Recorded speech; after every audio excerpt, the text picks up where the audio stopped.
CIT 1123, instructional packet tracer video 414.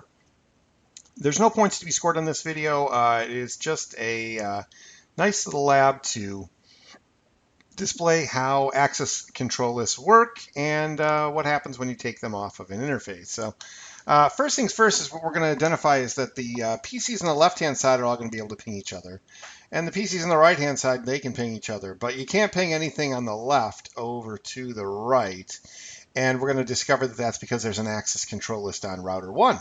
And we're going to take a look at that access control list, and we're going to identify exactly what it does. And then we're going to remove it, and everything's going to start working. That's essentially the lab in a nutshell, if you look through this whole thing. So first things first, we're going to go ahead and ping the PCs, and I've got it just right where we want it. We're going to go from PC1, and we're going to ping all the other PCs from PC2 and PC3. Then we're going to ping PC4, and then for whatever reason, we throw a DNS server in there. We're going to ping the DNS server. So let's go to PC1, and let's start pinging some stuff. So we'll go ping 192.168.10.11. That's PC2, and that's successful. And we're going to go 11.10. 11.10 is PC3. And that's across router 1 and over to PC3. And that is successful. And now we're going to go over to PC4. PC4 is 30.12.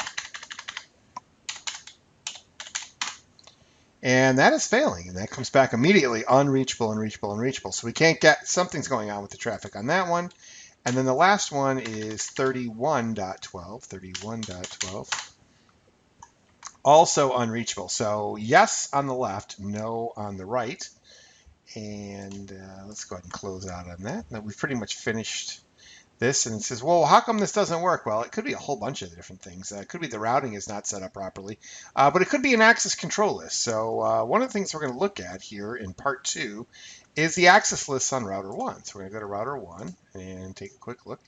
And a quick way that we can see access lists is just show access list.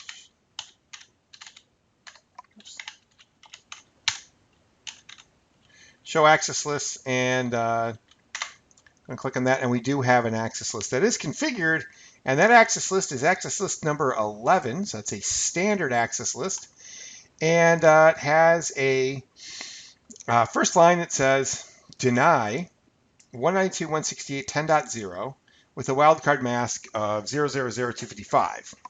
So that is going to deny traffic sourced from the 192.168.10.0 network. Traffic sourced from 10.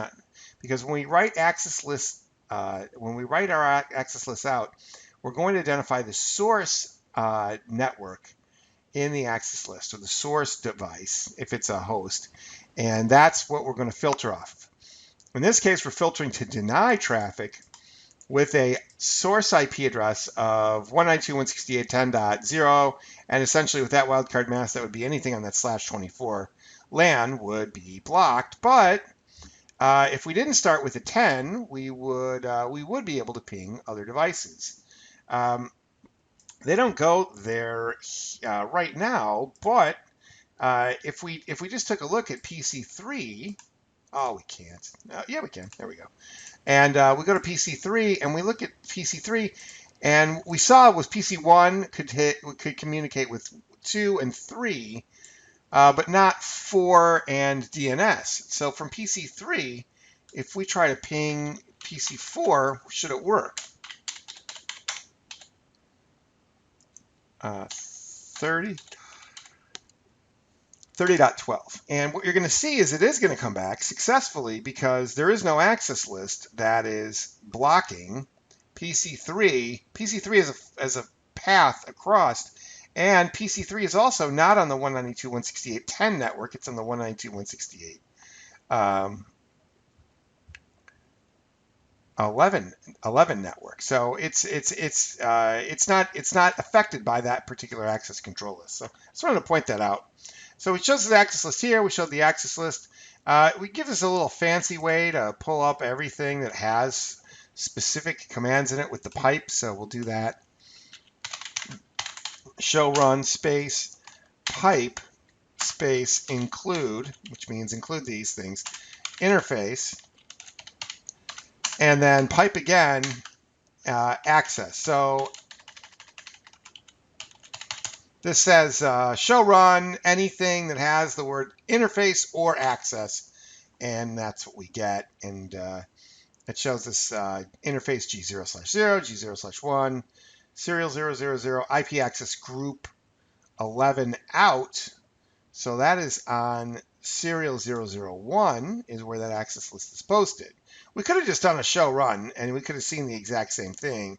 We could have put those two things together. But they just wanted to show you how to use piping in this lab, and that's fine. That's fine. So we've seen that. Now the next thing they're going to ask you to do is go ahead and remove that access list. So we're down here at the bottom, interface serial 000 because that's where it's at. And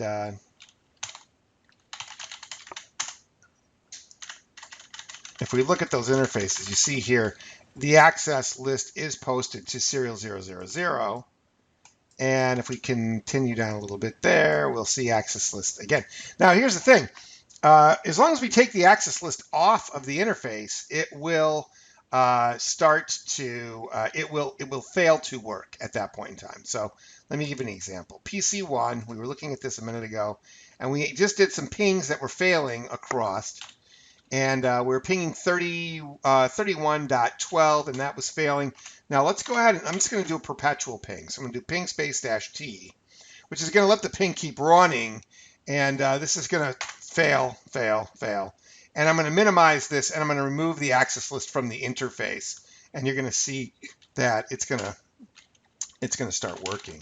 So config t ints 0/0/0. And we're going to do no IP access group 11 out. So we'll take the access list off.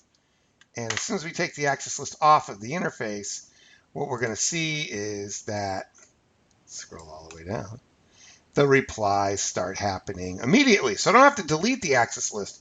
I just have to remove it from the interface to get it to stop working. And to finish the lab, we'll just do no access -list 11. This would be in case you don't want to use that access list ever again, and now it's gone, and you removed it.